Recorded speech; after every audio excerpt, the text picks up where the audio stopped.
السلام علیکم ورحمۃ اللہ وبرکاتہ. نحمده ونصلي على رسوله الكريم اما بعد فاعوذ بالله من الشيطان الرجيم. بسم الله الرحمن الرحيم. ان الصفا والمروة من شعائر الله فمن حج البيت او اعتمر فلا جناح عليه ان يطوف بهما ومن تطوع خيرا فإن الله شاكر عليم. صدق الله مولانا العظيم. ان الله وملائكته يصلون على النبي يا ايها الذين امنوا صلوا عليه وسلموا تسليما. اللهم صل على سيدنا محمد وعلى ال سيدنا محمد وبارك وسلم صلاة وسلام عليك يا رسول الله.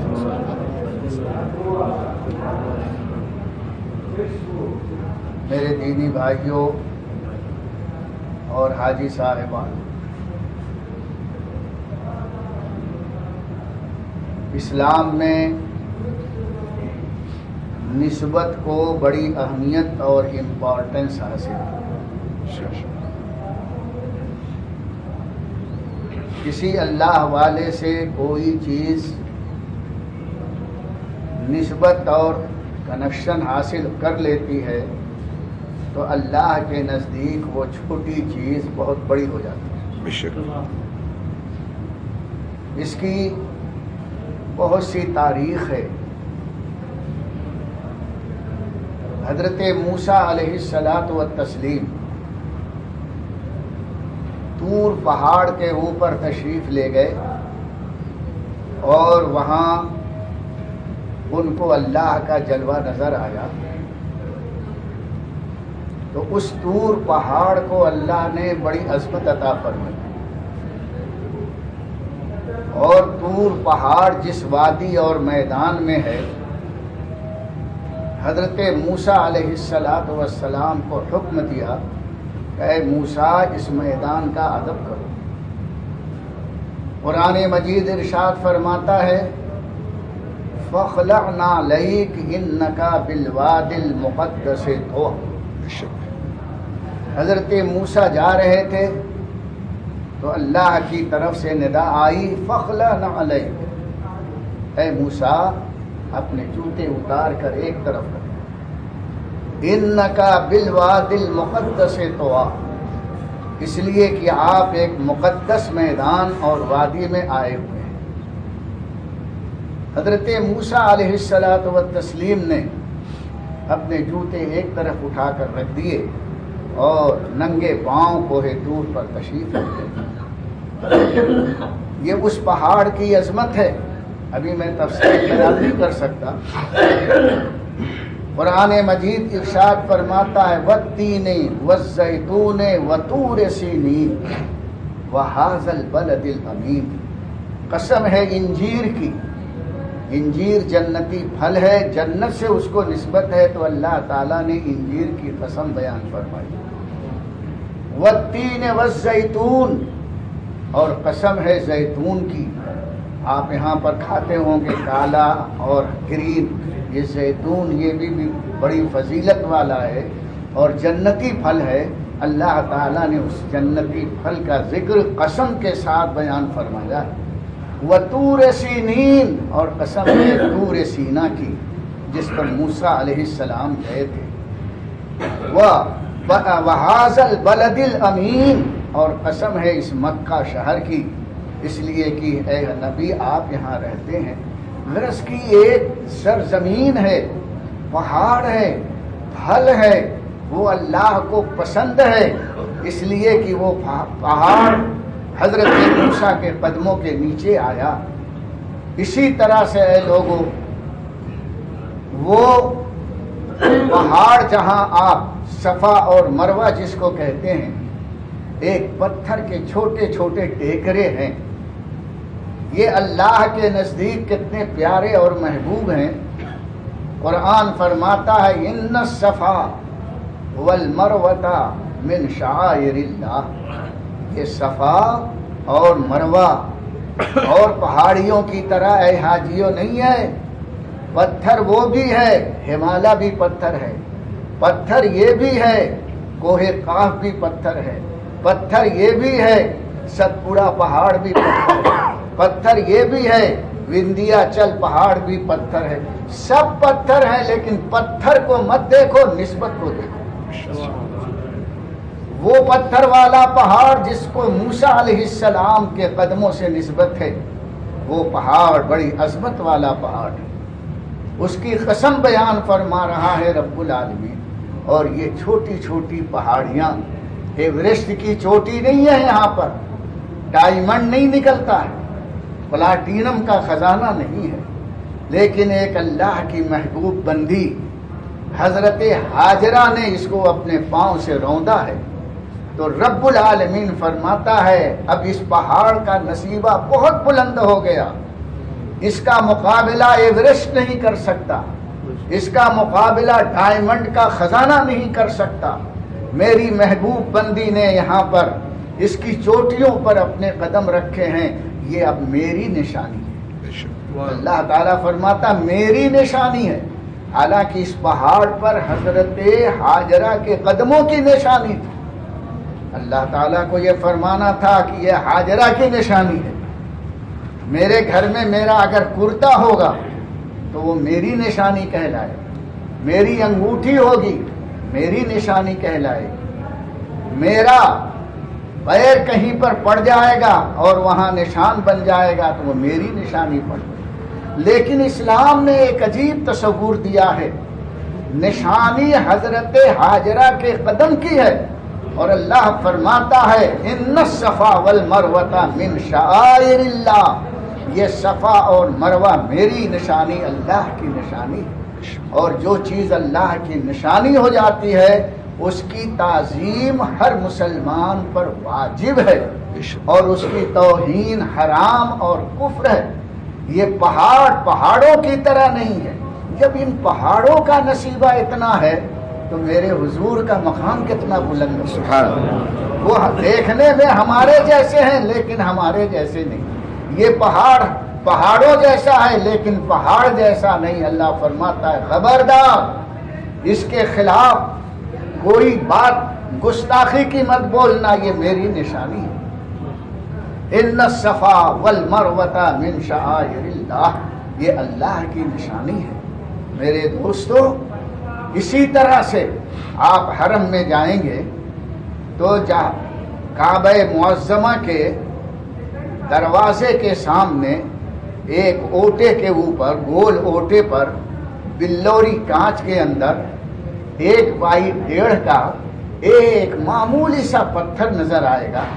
اگر آپ جھانک کر دیکھیں گے تو اس پر 2 پیروں کے نشان ہیں، اور یہ آج سے نہیں ہے، یہ حضرت ابراہیم کے زمانے سے وہ پتھر وہاں پر لگایا گیا۔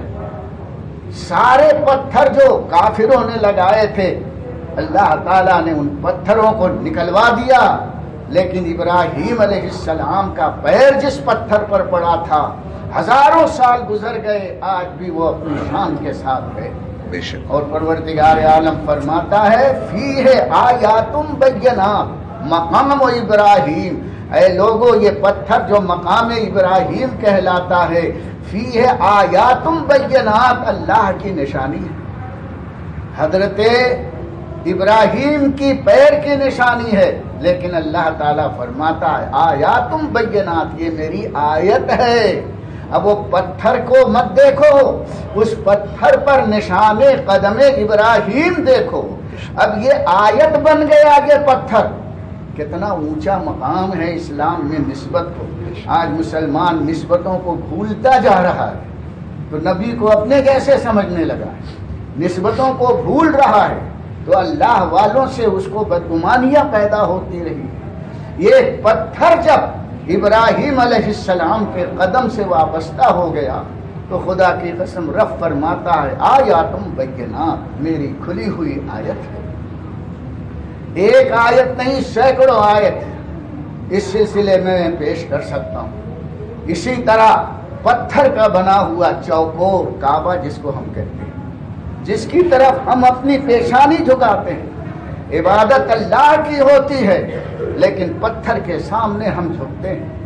یہ ہم پوجا نہیں کرتے ہیں، ہم اس کو خدا نہیں مانتے ہیں، بلکہ اس کعبے کو ابراہیم علیہ السلام نے، آدم علیہ السلام نے، حضور اکرم صلی اللہ علیہ وسلم نے تعمیر فرمایا ہے، تو اللہ تعالیٰ نے اس کو نشان ہدایت اور برکت کا سینٹر بنا دیا ہے اور اس کو اپنی نشانی قرار دے دیا ہے۔ اور اس طرح سے کہ یہاں پر 24 گھنٹہ اللہ کی رحمت اترتی رہتی ہے۔ یہ کعبہ معظمہ ہماری دلوں کی دھڑکن ہے، اللہ کی جلوہ گاہ ہے، ہماری پیشانیاں جھکتی ہیں، ہم پتھر کے سامنے نہیں جھکتے بلکہ رب نے ہمیں جدھر جھکا دیا ادھر جھکتے ہیں۔ پروردگار عالم ہمارے سجدوں کو قبول فرمائے۔ یہ خانہ کعبہ ہے، اس کا تعارف مختصر یہ ہے کہ اس کے 4 اینگل ہیں، 4 اینگلز، 4 کونے ہیں۔ آپ نے جہاں سے طواف شروع کیا وہاں جنتی پتھر جو پہلے دودھ کی طرح سفید تھا، حضرت آدم اسے لے کر آئے تھے اور جب کعبہ بنایا تو اس کو اسی اینگل میں فٹ کر دیا۔ حضور اکرم صلی اللہ تعالی علیہ وسلم فرماتے ہیں کہ یہ دودھ کی طرح سفید تھا، لیکن جب اس کو لوگ چومتے ہیں تو بہت سے گناہ چومنے والوں کے نامہ اعمال میں ہوتے ہیں۔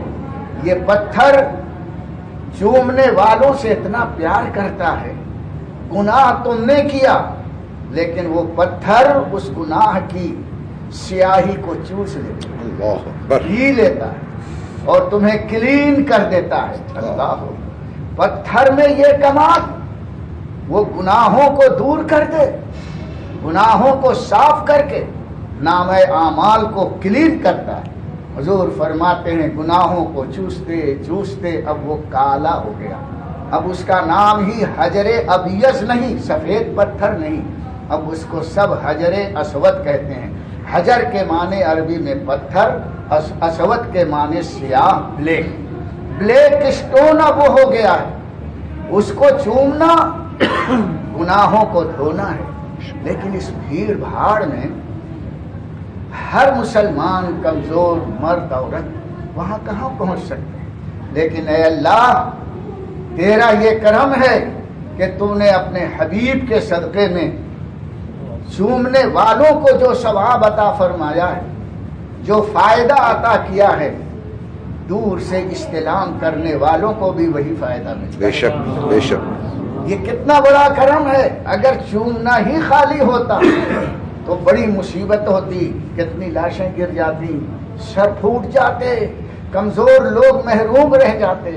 اے رحمت للعالمین، آپ کا صدقہ کہ آپ نے اپنی امت پر کرم فرمایا۔ ارشاد فرماتے ہیں چوم سکتے ہو تو چوم لو، اگر چوم نہیں سکتے ہو تو ہاتھ لگا کر چھو کر کے اپنے ہاتھ کو چھو۔ یہ ہمارا ہاتھ ہزاروں گناہ کیا کر کے آیا ہے، لیکن اس پتھر پر لگ جاتا ہے تو چومنے کے قابل۔ بولو، ایک گنہگار اپنا ہاتھ چوم رہا ہے تو اس بات کی دلیل اسلام دے رہا ہے، یہ نسبت ہے، نسبت کو چوم رہا ہے۔ اگر اللہ والے کا ہاتھ کسی نے چوم لیا تو اس کو اللہ سے نسبت ہے، یہ بہت بڑی دلیل ہے اس کے لیے۔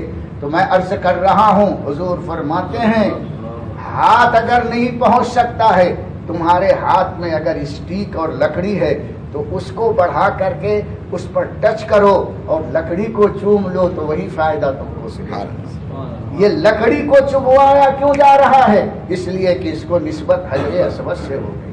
پھر ارشاد فرماتے ہیں اگر تمہارے پاس لکڑی بھی نہیں، نہ ہونٹ پہنچ سکتا ہے، نہ ہاتھ ٹچ ہو سکتا ہے، نہ لکڑی تمہارے پاس ہے، اب بولو اب کیا کرو گے؟ کہاں کتنے لوگ لکڑی لے لے کے آئیں گے؟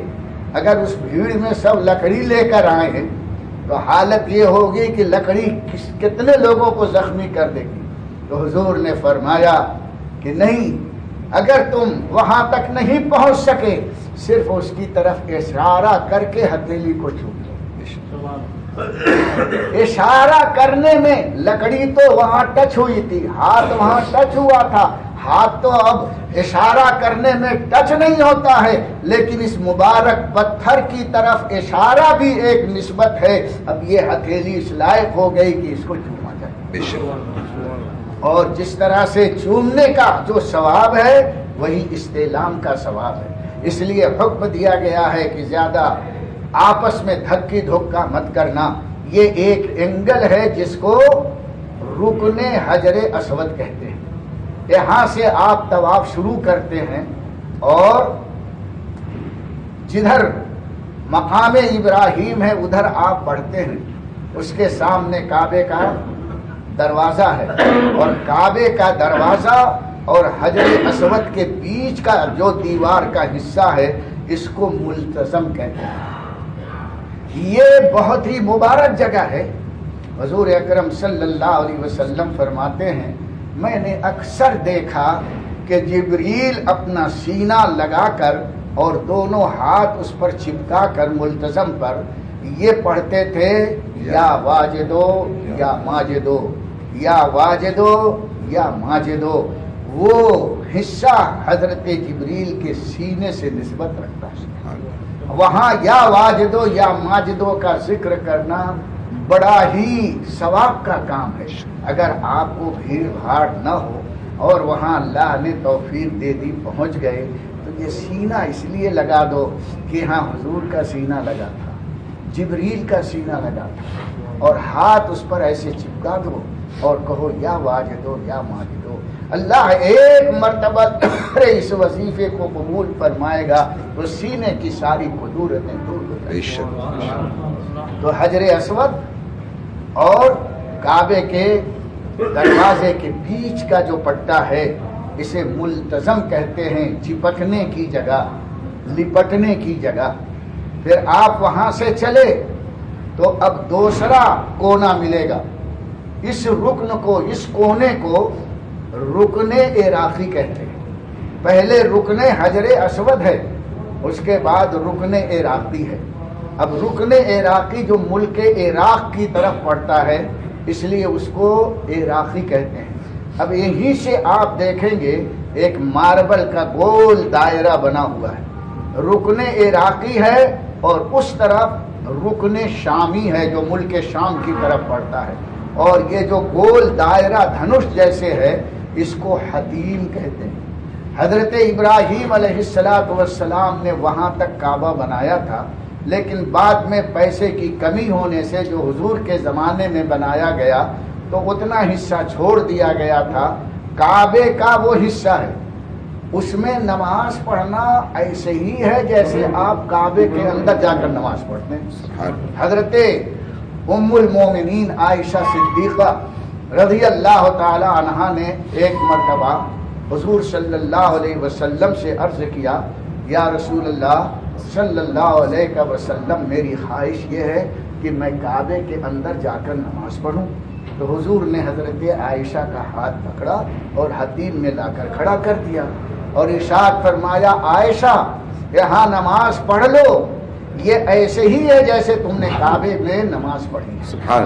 تو اگر ہم کو وہاں جگہ مل جائے تو 2 رکعت نماز وہاں ضرور پڑھ لو، اور ایسے ہی ہے جیسے آپ نے کعبے کے اندر نماز پڑھی۔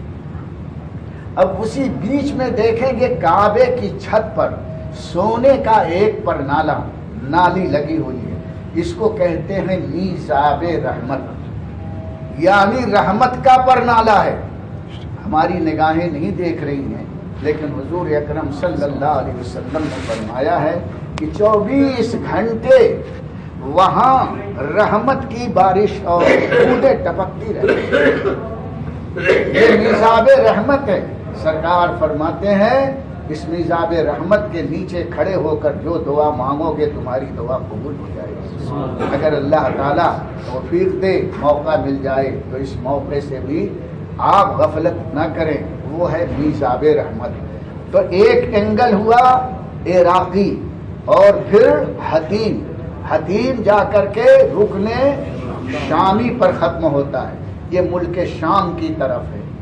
اور پھر چوتھا کونا رکن یمانی ہے جو ملک یمن کی طرف پڑتا ہے، وہاں اگر پردہ گرا رہتا ہے تو تھوڑا سا کاٹا ہوا پردہ ہے رکن یمانی پر، وہ اس لیے کاٹ دیا گیا ہے کہ وہاں حضور اکرم صلی اللہ علیہ وسلم نے طواف کرتے ہوئے بوسہ دیا ہے۔ اگر بوسہ نہیں دے سکتے تو ہاتھ لگا کر چوم کر کے بڑھے جاؤ۔